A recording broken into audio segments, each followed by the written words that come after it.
The Book of Jubilees, Chapter 10. Preface. Evil spirits leads astray the sons of Noah, verses 1 through 2. Noah's prayer, verses 3 through 6. Mestema allowed to retain 1/10 of his subject spirits, 7 through 11. Noah taught the use of herbs by the angels for resisting the demons, 12 through 14. Verse 1.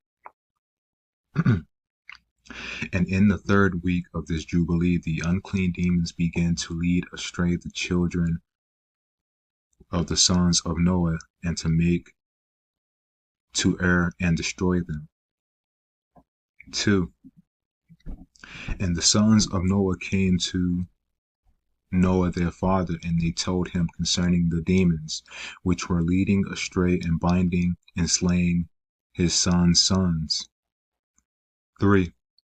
And he prayed before the Ishai his Eloah, and said, Eloah, of the spirits of all flesh, who has shown mercy unto me, and has saved me and my sons from the waters of the flood, and has not caused me to perish as thou didst the sons of perdition.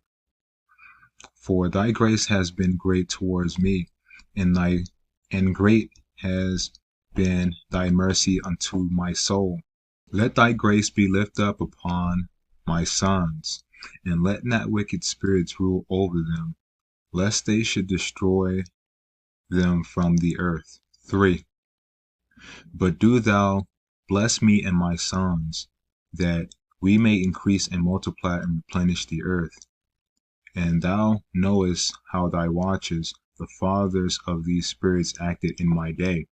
And as for these spirits which are living, imprison them and hold them fast in the place of condemnation, and let them not bring destruction on the sons of thy servant, my Eloah.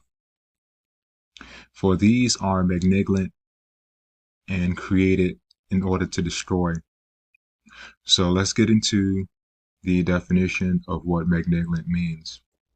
We're in the Etymology Dictionary online. So malignant is an adjective and is from the 1560s, meaning in reference to disease. Virulent, tending to produce death. It also means wicked, bad nature, from mad, and from male badly.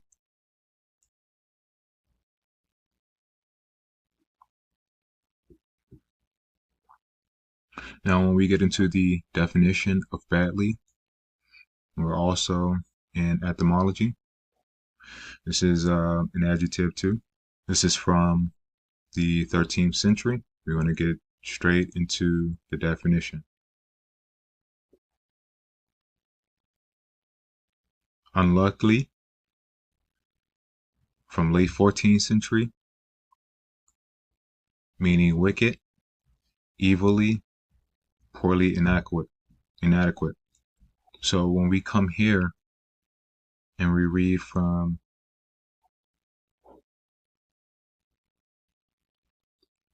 this meaning here, male badly, this is basically describing male evil or male violent type of entities here. So one of the other definitions of malignant is a virulent. So when we go into the etymology of virus, it is a noun meaning agent that causes infectious disease.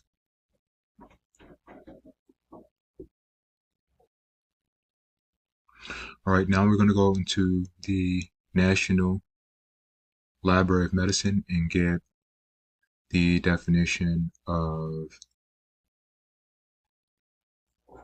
a virus. So we're under the class structure and classification of viruses. So we're just gonna we just want the main definition of what a virus means. We're not here to read all of the information. You can pause this, or you can also read this on your own. The link will be in the description. Under structure, that's where under structure and function.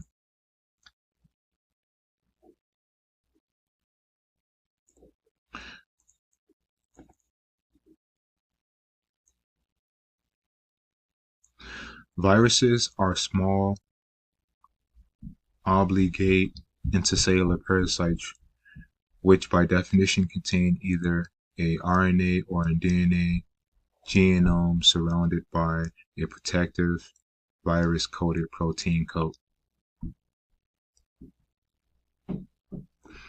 So what is being described here in the Book of Jubilees are basically entities that are parasitic in nature. And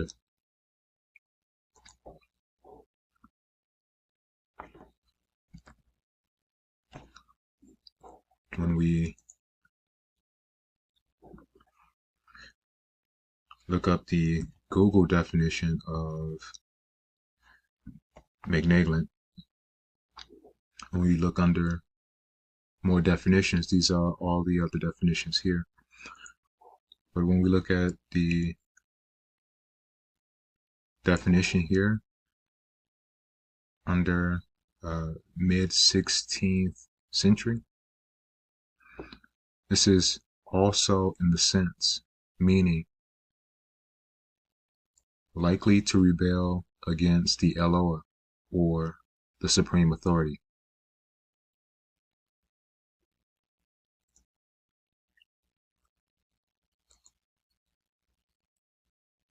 So I want everyone to keep this in mind. These we have been dealing with these entities ever since the time of Noah and after the flood.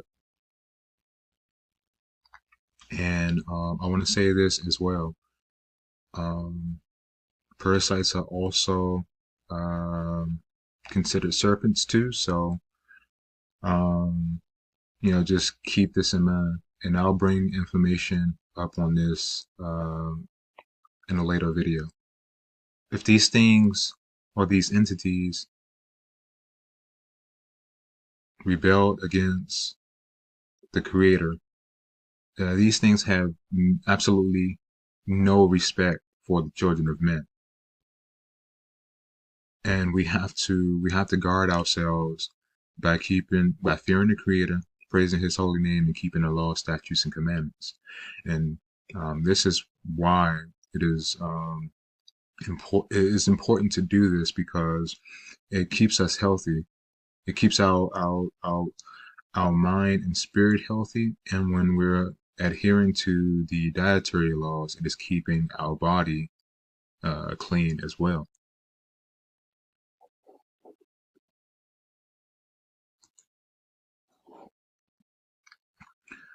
Verse 6. And let them not rule over the spirits of the living, for thou alone canst exercise dominion over them.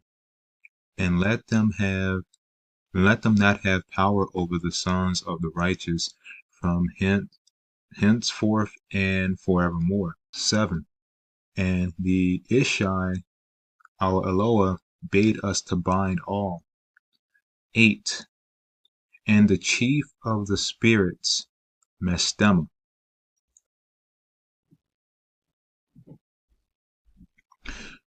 came and said, Ishai, Creator, let some of them remain before me, and let them hearken to my voice, and do all that I say unto them. For if some of them are not left to me, I shall not be able to execute the power of my will on the sons of men. For these are for corruption and leading astray before my judgment.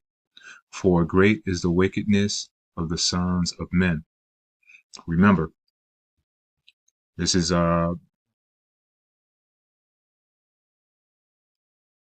topic that has been well spoken of. When the watchers, the Elohims that are in the first heaven, when they came down and they had children with the daughters of men, they also taught us heavenly information, things that we were not supposed to know. And by these things, we committed abominations and we did transgress. So what's saying here is that Mastema want some of these entities to remain so that they may be used to prove the children of men. 9. And he said, let the 10th part of them remain before him, and let 9 parts descend into the place of condemnation. And one of us had commanded that we teach Noah all of their medicines, for he knew that they would not walk in uprightness, nor strive in righteousness. So, Mastema was allowed to retain 1/10 of these entities. And the Creator, when we read scripture, he knows the hearts of the sons of men that is continually wicked. So that's why it was important that Noah was taught the use of these herbal plants, so that we may have protection or protect ourselves against these entities. But remember,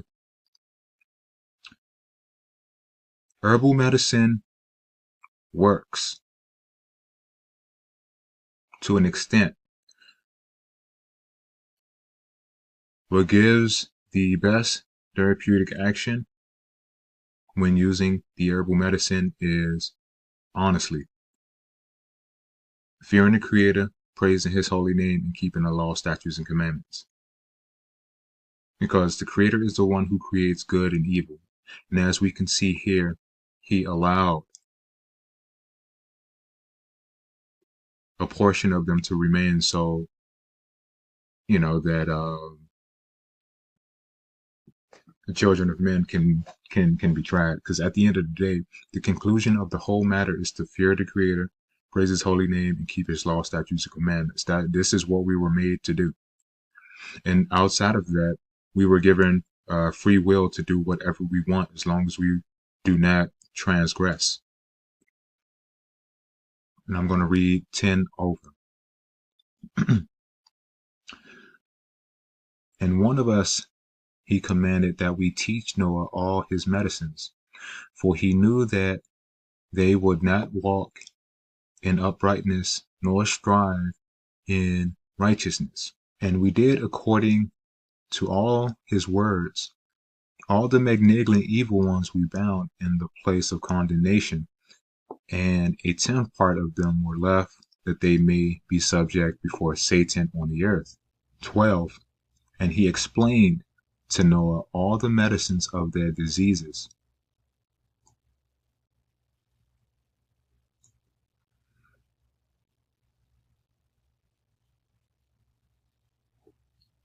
together with their seductions, therapeutic actions, that he may heal them with the herbs of the earth. 13. And Noah wrote down all things in a book, as we instructed him concerning every kind of medicine.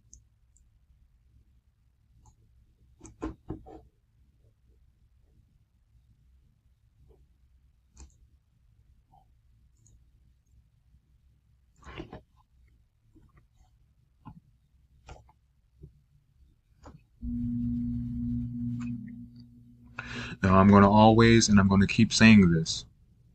Green leafy foods, or your leaf, are the herbs according to scripture, and they're not meant to be eaten every day. They're only meant to be used for cleansing the digestive tract and using their therapeutic compounds for detoxification purposes. And this is another reason why in people who are in who are vegans and stuff like that have issues, because they don't understand what the true meat is. We're reading from Ezekiel chapter 47, verse 12. Verse 12. And by the river upon the bank thereof, on this side and on that side, shall grow all trees for meat. Your meat is supposed to grow from trees.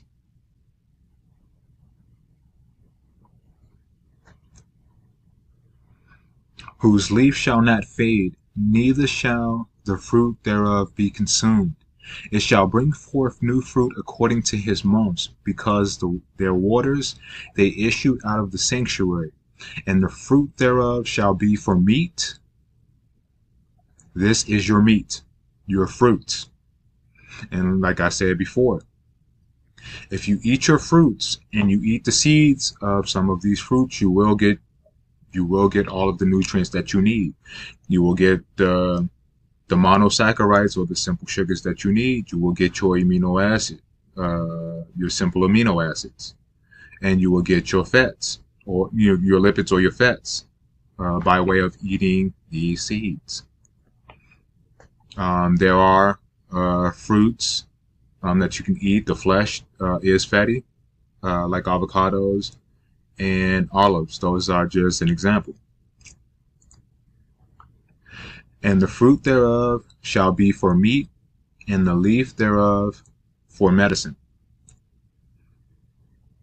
Okay, this is your medicine. There's nothing wrong with having a salad every other day. That's cool. But it's not this is not your meat. This is not what you're supposed to be consuming daily. And Noah wrote down all these things in a book, as we instructed him concerning every kind of medicine. Thus the evil spirits were precluded from hurting the sons of Noah. And Noah gave all that he had written to Shem, his eldest son, for he loved him exceedingly above all his sons. And when we read in scripture time and time again, the children of Israel always had an apothecary, or the children, the sons of Shem. We've always had apothecaries. And on top of this, right, we're going to get more so into this later too.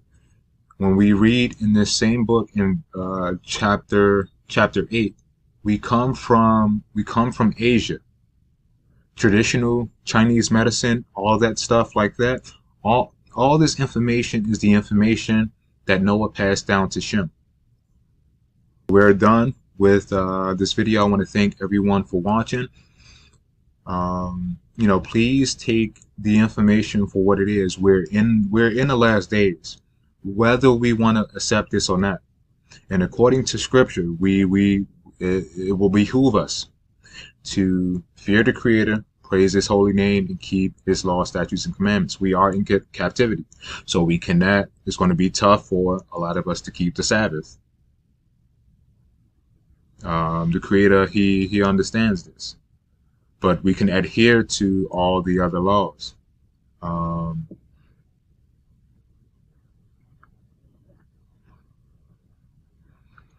I want to say this too. We aren't, back to what I was saying. We are in captivity, so we aren't able to sacrifice either because we don't have Levitical priests. But clean up your diet and get your body right. Because what's coming, a lot of us aren't going to be ready for it because we didn't build a relationship with the Creator, and then two, we're unhealthy. Being unhealthy is actually an abomination as well. So in the book of Leviticus chapter 11, we have the laws about animals for food that everyone can eat.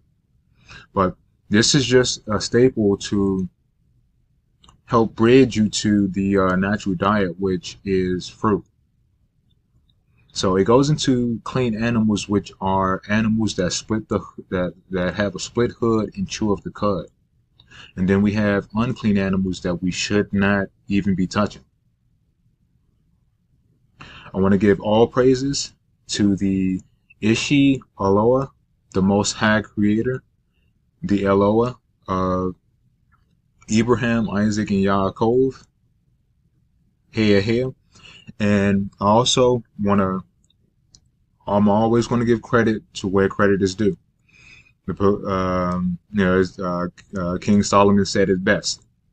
I want to thank the Creator for putting it on the spirit of the brother Lex Will for diving in the book of Jubilees and actually getting the